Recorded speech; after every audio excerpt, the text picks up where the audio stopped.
kat sira urang tertimpa daripada musibah. Kerana sebagai orang merasa Allah Azza wa Jalla cinta kepada kalian. Allah Subhanahu wa taala bengih kepada kalian. Nyambe na basira urang ketika orang yang ketimpa daripada musibah apa sakit atau apa hal yang lain ji.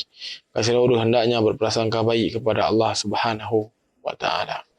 Karena Nabi alaihi salatu wasalam telah menyebutkan dalam hadisnya, "May yuridillahu bihi khairan yusib minhu." Semandang ya Allah Azza wa Jalla inginkan kebaikan kepada basira urang, maka Allah Subhanahu wa taala akan beri ujian kepada urangnya.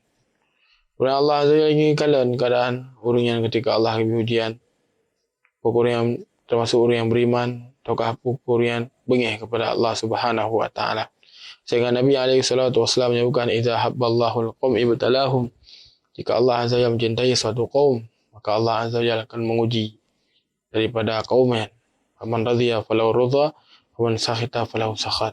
Sementara antara orang yang ridha dengan ujian yang diberi Allah Azza wa Jalla, maka Allah Subhanahu wa taala ridha kepada kalian. Dan sementara antara orang yang benci, maka Allah Subhanahu wa taala pun benci kepada kalian. Sehingga akan hakikat orang ketika ketimpa musibah.